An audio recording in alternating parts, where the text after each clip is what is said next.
Assalamualaikum warahmatullahi wabarakatuh. Anak-anak ibu, siswa-siswi kelas 9 SMTS Nurul Falah. Mudah-mudahan kalian semua senantiasa dalam keadaan sehat dan masih tetap semangat. Pada pertemuan kali ini, kita melanjutkan pembelajaran kita IPS pertemuan ketiga. Mari kita awali kegiatan belajar kita dengan mengucap basmalah. Bismillahirrahmanirrahim. Disiapkan bukunya, kita masuk materi yang ketiga, yaitu tentang konsep ekonomi kreatif. Materi yang kedua, tentang ekonomi kreatif. Apa itu kreatif? Waktu di kelas 7, di kelas 8 yang lalu, Ibu sudah pernah menjelaskan bahwa kreatif itu adalah kemampuan seseorang untuk menciptakan, menghasilkan, atau mengubah nilai guna barang atau jasa yang tidak bernilai atau tidak berguna menjadi barang atau jasa yang bernilai, sehingga bisa memberi keuntungan dan mampu memberikan manfaat, ya, baik bagi diri kita sendiri maupun bagi banyak orang. Nah, seorang yang kreatif biasanya dimiliki oleh orang yang memiliki jiwa wirausaha. Dibuktikan dengan kemampuan melihat dan menangkap peluang bisnis, mengumpulkan sumber daya yang dibutuhkan, serta memperhatikan keberhasilan sebuah usaha yang dijalankannya, ya. Nah, gagasan kreatif ini sangat diperlukan. Kenapa? Tujuannya untuk memunculkan ide inovatif atau ide menciptakan hal yang baru. Gagasan kreatif juga diharapkan mampu mengembangkan kegiatan ekonomi. Nah, fungsi kreativitas dalam berinovasi adalah menumbuhkan ide yang nantinya akan menghasilkan sesuatu yang baru secara efektif, mudah, kemudian dan efisien, hemat. Efisien tuh hemat, ya. Pada awalnya, perekonomian nasional berbasis pada sumber daya alam, namun pada saat ini berbasis pada sumber daya manusia. Ekonomi kreatif dapat tumbuh dari kekuatan ide yang luar biasa. Ide tersebut dituangkan dalam aktivitas industri kreatif sebagian besar. Contohnya menghasilkan produk abstrak seperti data, perangkat lunak berupa software. Ini sangat membantu, ya. Berita dan periklanan. Lanjut ya. Nah, pemerintah melalui peraturan Presiden nomor 72 tahun 2015 mengelompokkan industri kreatif menjadi 16 subsektor. Apa aja 16-nya? Yang pertama adalah arsitektur. Bidang arsitektur berkaitan dengan desain bangunan, baik berupa level makro seperti bikin rumah, landscape arsitektur, bisa juga level mikro yang besar seperti pembangunan gedung, perencanaan tata kota, dan perencanaan biaya konstruksi, konservasi bangunan warisan sejarah, rekayasa mekanika dan elektrika. Nah, ini yang besarnya, ya, arsitek, pokoknya berhubungan dengan kegiatan pembangunan. Yang kedua, desain interior. Berkaitan dengan berbagai kreasi desain untuk merancang estetika interior hunian, hotel, perkantoran.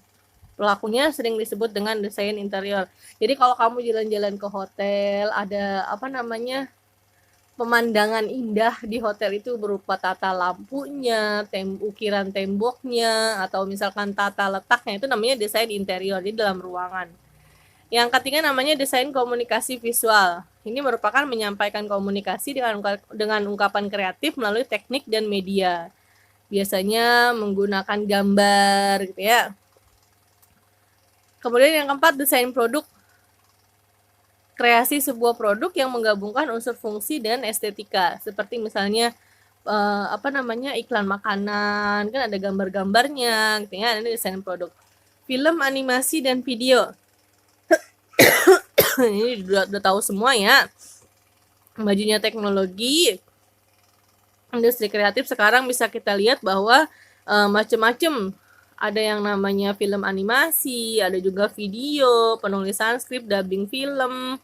Kalau yang sekarang viral seperti TikTok, nah itu juga termasuk bagian dari industri film, gitu ya. Industri berupa video, film, dan yang lainnya. Selanjutnya fotografi. Menghasilkan foto atau gambar dari satu objek yang memiliki nilai komersil dengan menggunakan media berupa kamera. Tahu ya kalau fotografi, ya. Sederhananya foto pre-wedding, gitu ya, atau foto ketika akad nikah. Kriya adalah mencipta atau mengkreasi melalui media kayu, logam, kulit, kaca, keramik, dan tekstil. Kalau nggak ngerti kriya tuh namanya handmade. Jadi produk kerajinan tangan manusia dari bahan-bahan tertentu yang bisa dijual. Ya, kuliner, makanan, musik, tahu ya musik macam-macam. Fashion, pakaian, baju kayak sekarang desain apa baju tuh macam-macam. Kemudian aplikasi dan pengembang permainan. Oh, ini udah pada tahu semua pasti. Dari dulu main game di handphone itu cuma main cacing, main ular tangga gitu ya. Sekarang bisa main Free Fire, bisa main game online dan yang lainnya. Kemudian penerbitan seperti tiket pesawat, cek giro, obligasi ini lembaga yang khusus menerbitkan benda-benda tertentu atau surat-surat tertentu gitu ya. Bisa juga dia menerbitkan kartu pos, poster, kemudian percetakan lukisan. Pokoknya emang khusus kerjanya menerbitkan hal-hal tertentu gitu ya, seperti surat kabar juga termasuk. Yang selanjutnya adalah periklanan atau advertising. Iklan udah pasti tahu ya, baik iklan menggunakan media elektronik seperti iklan di TV, bisa juga menggunakan media cetak kayak iklan di koran, di pamflet, dan yang lainnya. Televisi dan radio, ini juga nggak perlu dijelasin ya. Seni pertunjukan, pameran biasanya. Pertunjukan wayang, balet, tari tradisional, musik opera dan etnik. Nah, itu masuk ke seni pertunjukan. Kemudian seni rupa. Seni rupa biasanya kreasi, produksi, distribusi produk yang dibuat dihasilkan tenaga perajin. Biasanya nih patung, lukisan gitu ya, pameran lukisan dan yang lainnya. Nah, sejak 2006, kegiatan ekonomi kreatif melahirkan berbagai kegiatan kreatif dalam masyarakat. Seperti contoh di samping tuh ada Festival Kesenian Yogyakarta yang digelar secara rutin untuk menumbuhkan potensi kreatif daerah. Jadi karena sudah digaungkan gitu ya, sudah disosialisasikan tentang ekonomi kreatif ini sehingga menarik minat bangsa Indonesia, masyarakat Indonesia untuk menciptakan hal-hal yang kreatif. Beberapa hasil kegiatan kreatif yang ada di Indonesia, pertama menyelenggarakan festival Bandung Asian African Carnival, Bandung Lake Festival, dan Kaukan Festival. Nah, ini di Bandung contohnya. Jakarta misalnya Festival Kota Tua, kan banyak ya. Jakarta Fair, Jack Jazz, dan Lebaran Betawi. Surakarta misalnya Solo Batik Carnival, Solo City Jazz, dan Pasar Windu Jenar, dan seterusnya. Bagaimana cara meningkatkan upaya ekonomi kreatif? Yang pertama adalah yang harus kita ketahui adalah dasarnya dulu. Pada pelaksanaannya, sistem ini melibatkan kerjasama antara pemerintah, rakyat, dan pihak swasta. Sistem ekonomi di Indonesia diatur dalam Undang-Undang 1945 Pasal 33 Ayat 1 bahwa perekonomian disusun sebagai usaha bersama berdasar atas asas kekeluargaan. Jadi harus kerjasama, yang namanya keluarga itu kan kerjasama. Yang kedua, cabang-cabang produksi yang penting bagi negara dan menguasai hajat hidup orang banyak dikuasai oleh negara. Jadi semua cabang produksi penting itu tetap dikuasai oleh negara sehingga harus kerjasama antara pihak swasta dan negara.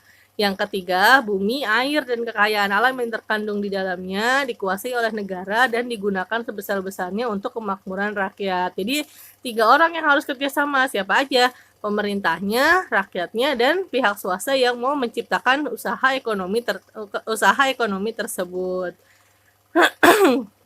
Nah, apa yang harus kita lakukan untuk mengembangkannya? Pertama, menyiapkan insentif untuk memacu pertumbuhan industri kreatif. Insentif itu seperti penghargaan, tunjangan, bukan upah ya. Insentif itu tunjangan, jadi tambahan dari upah yang sudah ada. Kalau misalkan usaha, berarti tambahan dari keuntungan yang sudah diperolehnya. Yang kedua, menyusun roadmap industri kreatif. Roadmap itu seperti jangka panjangnya seperti apa, ya. Yang ketiga, menyusun program komprehensif. Program yang membangun untuk menggerakkan industri kreatif melalui pendidikan nih. Kayak sekarang nih, kamu sudah termasuk dalam kategori menyusun program komprehensif. Kamu sudah dapat program bagaimana caranya membuat usaha ekonomi kreatif. Yang keempat, memberikan perlindungan hukum. Dan yang kelima, membentuk Indonesia Creative Council yang menjadi jembatan untuk menyediakan fasilitas bagi pelaku industri kreatif.